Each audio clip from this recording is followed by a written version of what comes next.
Bom, boa tarde. Eu vou terminar o capítulo de interferência, falar sobre a parte da relacionada com a interferência de filmes finos, né? Só para terminar esse capítulo. Depois, em outro vídeo posterior, né, que vai ser feito ainda hoje, eu vou começar o capítulo 36, que é relacionado com a parte de difração. Ok? Então vamos nessa. Uhum. Vou colocar aqui.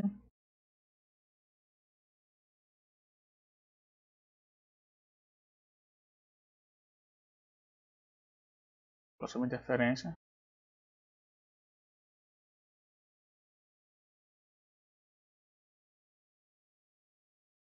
de filmes finos.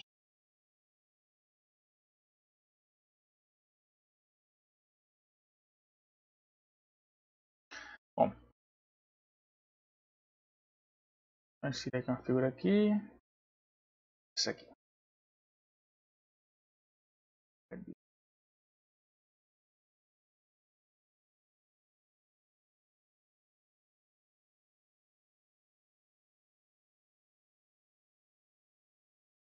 Quando você trata sobre interferência de filmes finos, a situação que você tem é a seguinte, né? Basicamente, se você for observar uma gota de óleo, né? Ou até mesmo uma gota de sabão, né? Você no caso observa que quando a luz bate, né? Você vê diversas cores, né? Sobre essa estrutura, né? E a estrutura é considerada como, no caso, um filme fino, né?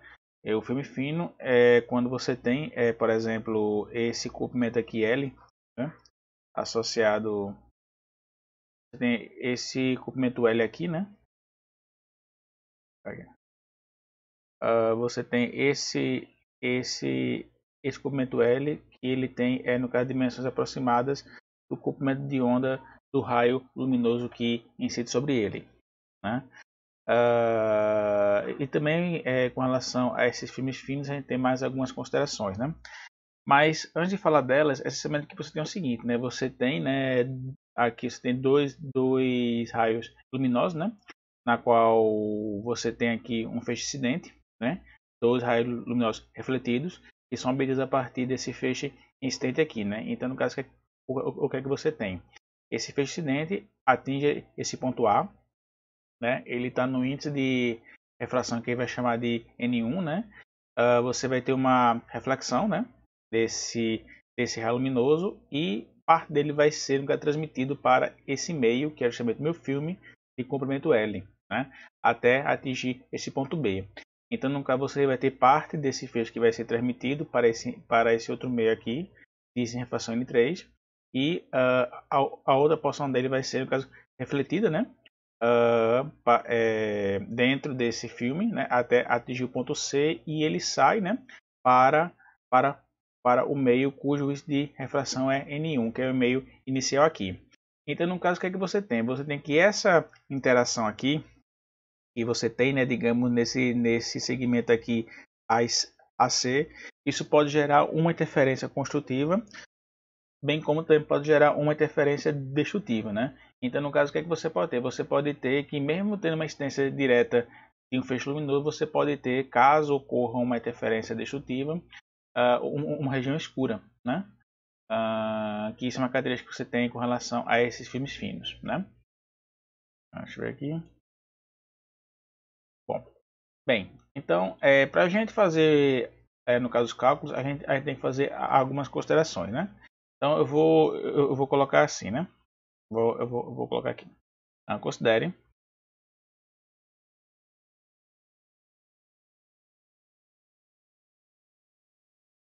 um filme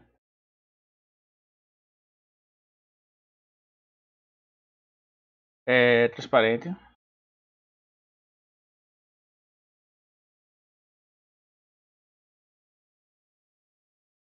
de espessura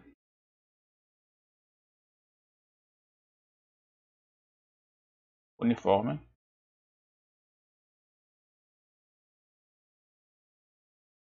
L, né?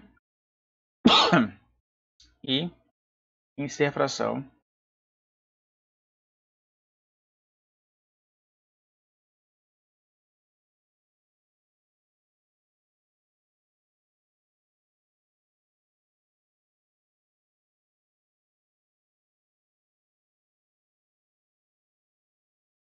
N2, né?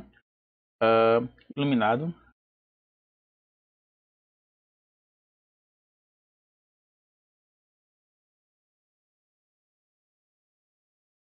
com um raio de luz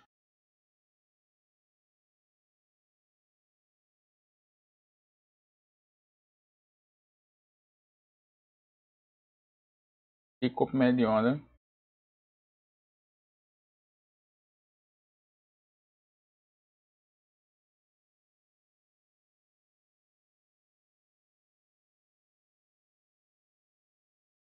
lambda, ok? Então assim, a gente vai admitir, certo? A primeira coisa que eu coloquei aqui que o comprimento desse fio tem que ser da mesma ordem de grandeza do comprimento de onda, né? Vou botar assim, admita e esse comprimento L tem que ser próximo, né, do comprimento de onda, certo? E o filme está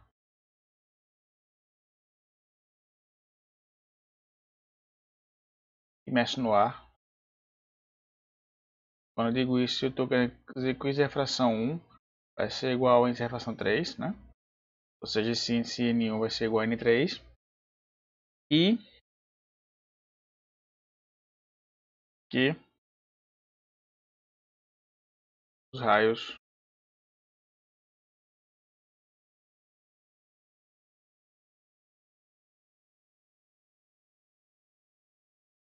luminosos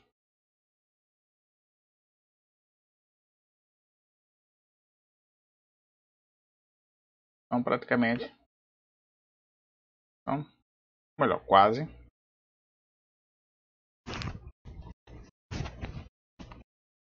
são quase perpendicular ao filme.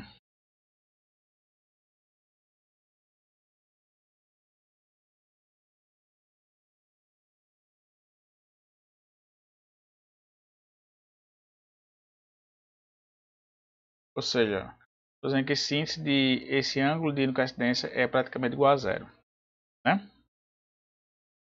Então, no caso aquilo que eu tinha nunca mencionado, né? Se esses raios R1 e R2 eles chegam em fase, né? Você vai ter uma região iluminada aqui nesse meu segmento AC. Caso esses raios luminosos eles estejam defasados, você vai ver uma região escura aqui, né? Nesse segmento AC, né? É isso que eu vou colocar aqui. Se R1 e R2 chegarem em fase,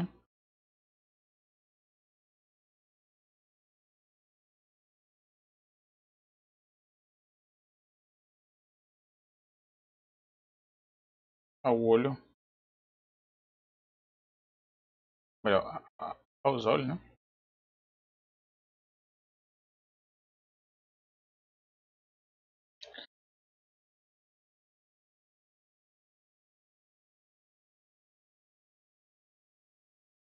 Do observador,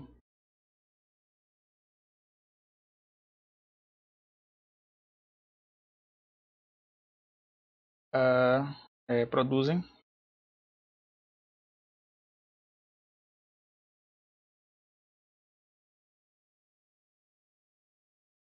o máximo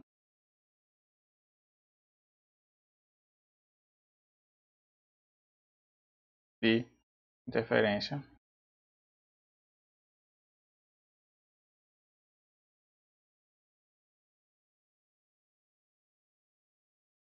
e a região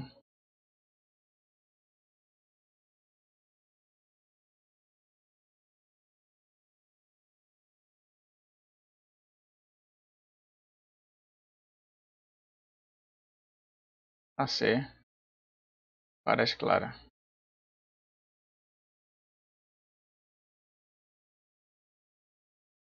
aos olhos do observador, né?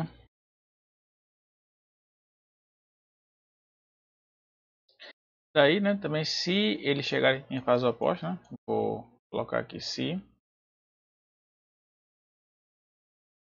R1 e R2 chegarem em fase oposta,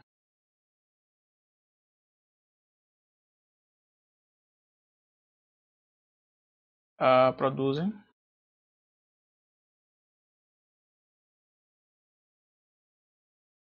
mínimo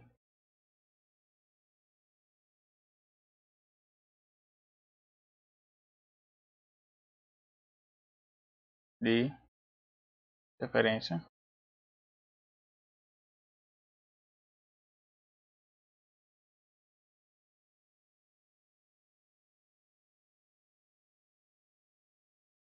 e a região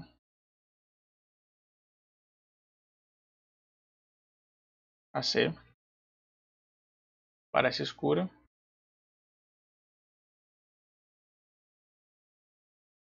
mesmo sendo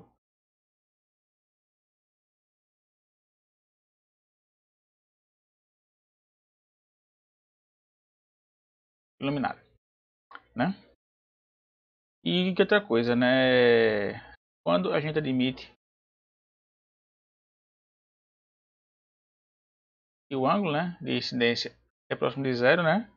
A gente tem, né, que a diferença de percurso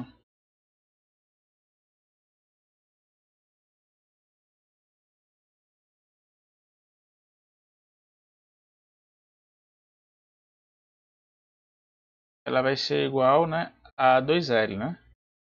Mas vai ser igual a 2L. Ou seja, né, se esse θ for para menos de zero, então no caso o feixe que ele é transmitido e o que é refletido, ele vai percorrer duas vezes, né, a espessura aqui do meu filme. Por isso que vai ser igual a 2L, né? Mas a diferença de fase, só que a diferença de fase vai ser mais a diferença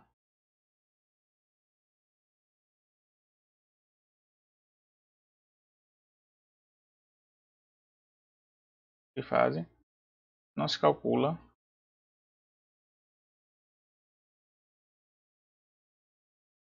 em função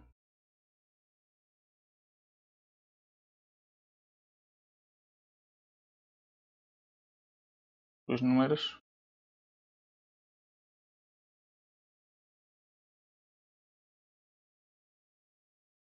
de comprimentos de onda, né, como aí calculou na interferência, né, considerando apenas um anteparo, né, por dois motivos simples. Primeiro, porque o meio que se encontra não é o A, e segundo,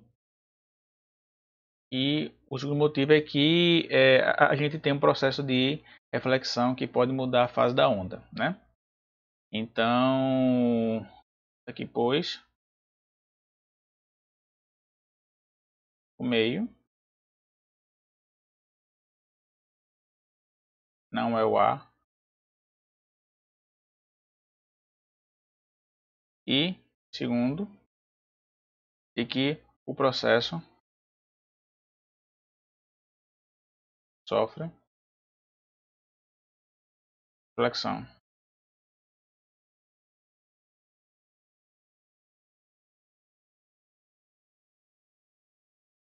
que pode ocorrer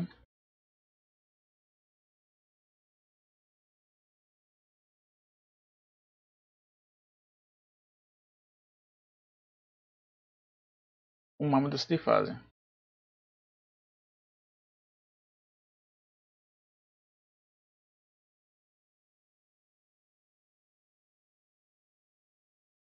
certo? Então, no caso, como é que ocorre esse processo de mudança de fase devido a essas reflexões, né? Bom, quando você considera que você tem índice de refrações distintos, né, você considera que a velocidade de propagação vai ser diferente, né, aqui no A, que vai ser praticamente a velocidade da luz, e aqui a velocidade de propagação vai depender do índice de refração, né, da mesma forma que a gente viu no começo desse capítulo, né. Só que para a gente explicar como é que ocorre essas mudanças de fase, a gente pode representar da seguinte forma. certo?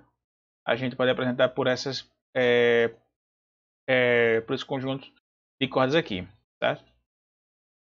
A gente considera aqui nesse conjunto de cordas o seguinte, né? A gente considera inicialmente, você tem aqui uma corda mais grossa e uma corda mais fina. Isso quer dizer que o meu raio luminoso ele está vindo de um meio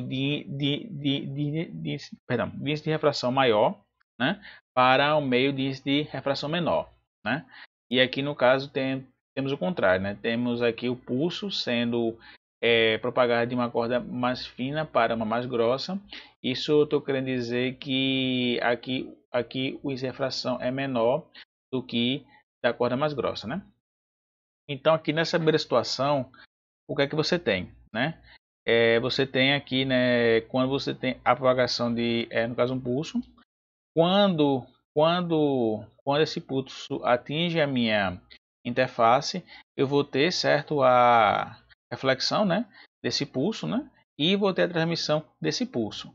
Só que tanto a reflexão como a transmissão, elas ocorrem em fase, né? Eu não tenho uma inversão de fase aqui. Já no outro caso em que eu tenho um meio que está no índice de refração menor, está indo para um índice de refração maior, isso quer dizer que quando atinge aqui no caso da interface, o pulso, temos uma reflexão e uma transmissão do pulso, né? Ou seja, a parte que é refletida sofre inversão de fase e a parte que no caso transmitida, ela, ela não sofre inversão de fase, né? Que é justamente aqui que a gente tem aqui nessa situação, né? Se eu estou no índice de refração aqui maior do que o A, que no caso é N2, então, né, o raio luminoso que vai ser refletido, ele vai sofrer uma inversão de fase, tá? E o pulso transmitido não. Então, o que é que isso ocorre, né? Eu vou colocar assim.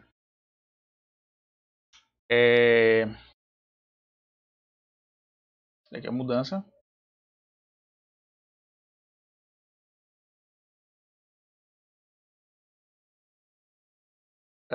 De fase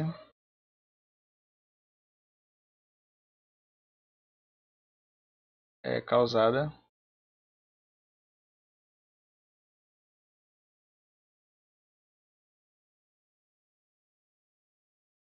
por reflexão.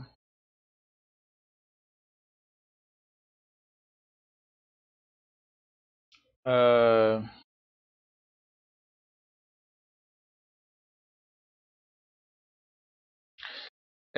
bom, deixa eu ver o que eu faço aqui. Bem, eu já coloquei, já mostrei essa figura, né? Então, eu só vou colocar a consequência, né? Então, no caso,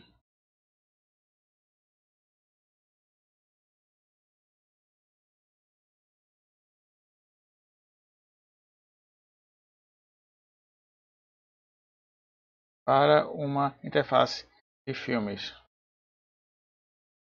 finos, os raios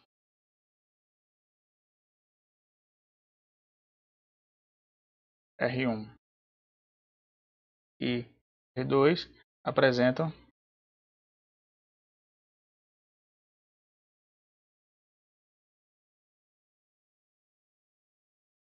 uma diferença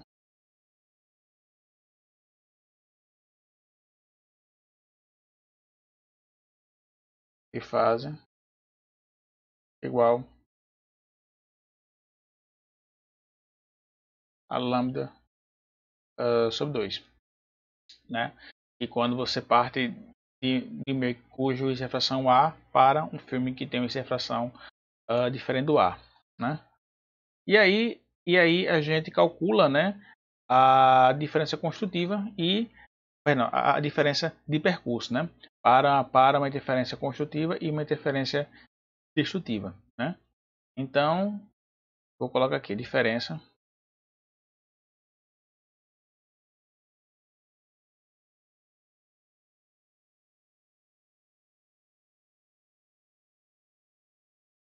nessa diferença aqui de percurso, o que é que eu vou ter? Para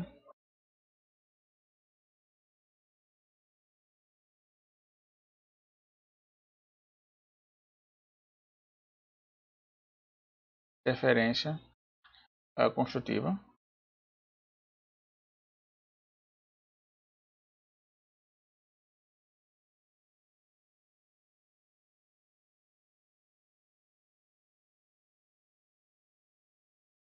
O que é que eu vou ter, né? Eu vou ter que esse meu percurso, né?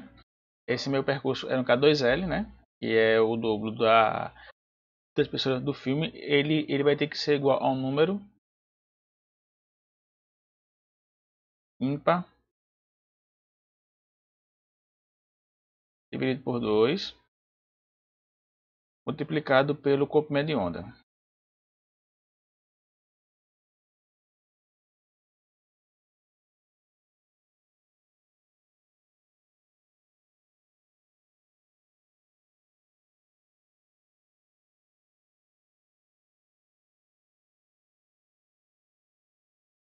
Eita aqui.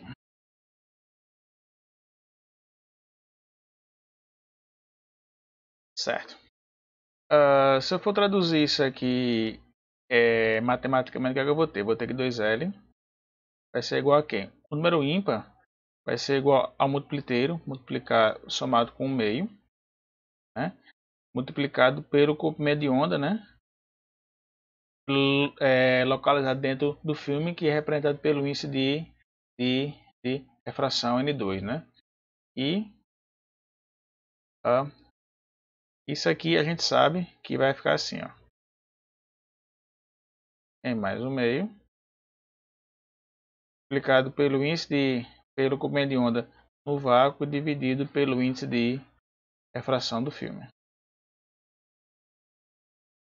E para uma interferência construtiva,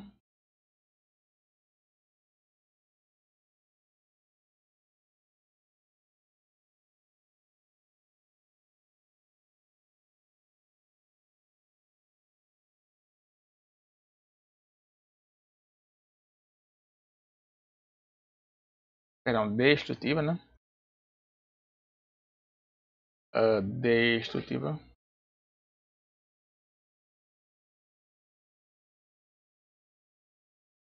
Eu vou ter que esse meu percurso 2L vai ter que ser igual a um número inteiro